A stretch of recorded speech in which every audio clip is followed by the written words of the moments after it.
on the Axe, the East Coast premier music talk show.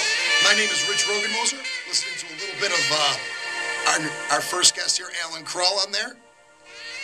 Welcome down, Alan. How you doing, buddy? I'm doing good, Rich. Thanks for having me, man. What a pleasure to be here. What are we listening to there? This is a track of me playing saxophone right here with the Grammy winner artist, Chris Thompson from Alan Parsons. Chris Thompson? Chris Thompson singing. Chris Thompson sang with... Blinded by the Lights, man. Blinded by the Light, yeah. That's great. Absolutely. Ian Barrett's playing guitar. Who originally wrote that song, Al? Bruce Springsteen, the boss. Most people think he did it. That's correct, yeah. So, welcome down, brother. You are, without a doubt, one of the absolute nicest people I've ever met. Really? Yeah. I think that you're one of the most positive people I've ever met in my life. And what we wanted to do is let our listeners know a little bit about...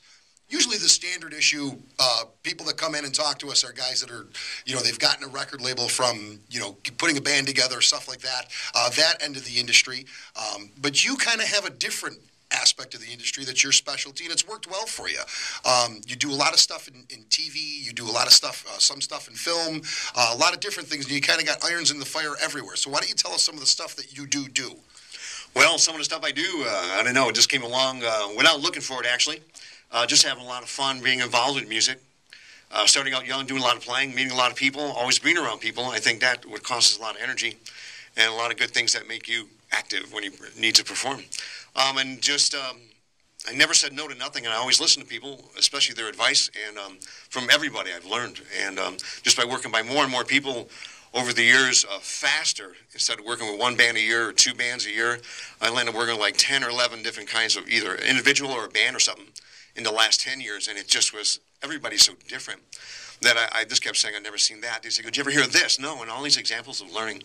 So when do you apply them? So that's what I did. I like to apply things, and so I'm kind of nuts for just doing the same thing over and over, and that's what music's all about. But your travels have taken you. I mean, your attitude and your tenacity and your work ethic have taken you. You've gone to the Grammys. You've worked on Babylon 5. You've worked on TV soundtracks, movie soundtracks. You've done a lot of things in the music industry, correct? Absolutely. I did them, and I was very, very fortunate to have the opportunity.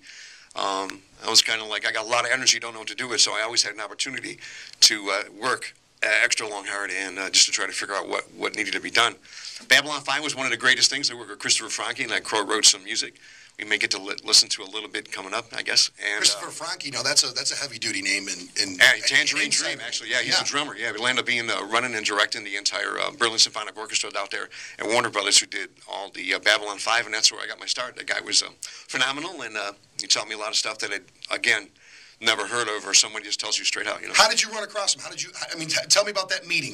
Well, you never know. You're a sax player from Buffalo. Yeah, so you never know. Take me from being a sax player in Buffalo to meeting Christopher Franke and working on Babylon 5. What is that transition? Well, I had a room where I rented, and I spent like 10 years there, and I just practiced. I had the music on the walls. Room was in New York? Yeah, right here in Cheektowaga, actually, the music mall right down there. Okay. And so what happened was I'd just be recording in there, and one day there was a knock on the door, and somebody said, hey, we need a sax part on this song.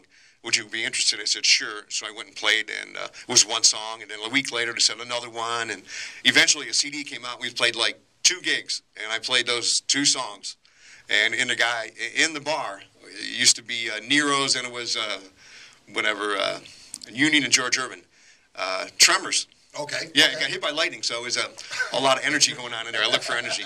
And there was this man there and said, dude, he said, hey, man, you write music? I go, yeah, I do. And he says, here's my card. The next thing you know, I think it was about 6 months, 8 months later, I landed up getting a gig for the Babylon 5 thing. Who was the man that gave you the card? Actually, a guy. Name escapes you? Just somebody in the industry. Oh, absolutely, yeah. I'd like to introduce you to him one of these days. He was the vice president of Warner Brothers Music and Television Domestic Cable. Just a local guy? He was a local guy? Or somebody that was in the industry? But he worked locally? Is that how he ran? Actually, no, he's worldwide. He worked for L.A., lived in L.A. for like 14 years. Okay. A bunch of guys that I work with, yeah. So he brings you, he asks you if you've got anything going on, and then somehow you end up recording on... Yeah, I had to send down some music and stuff, and he asked me if I read and write. I said, yeah, give me your education and, resume and all that kind of stuff. And I didn't hear from him for a while, and then one day he gave me a call and said, Alan, here you go, call this guy, Christopher Franke, and he says, you need to talk to him. And I called him up, and he said, cool, we'll send you down here. I stayed down there and, did one movie with them, and I ended up doing actually 3 of them. They said, would you like to do another one? And I thought I was all done, and it was like exciting. And from there, it just never ended. I ended up working on Crime Story. I did like 52 episodes with them. I worked with Russell Simmons' One World Music Beat, and that was really cool. Def Comedy Jam. Didn't you do? No, I didn't do anything with that, but I did a lot of people that were on the show, and, okay. and a lot of those people, But all the way through this, you were just a guy. You had a room in the Music Mall, yep. and your gear there was to record. You were recording at the Music Mall. Absolutely. So you were perfecting your craft on your own, though. You were, probably. I mean, as being a sax player, it's got to be some bands need you, and some bands are really into having sax, and some bands are, just two guitars, bass, and drums. Absolutely. So you were just still honing your craft on your own. Honing my craft and still trying to do it, and study with Mr. Sadola, and I still see the music on the walls, and I'm still trying to go through it. Never finish it, but it's a lot of work, and it was a great place to be, just to do one thing, try to get it right, Yeah.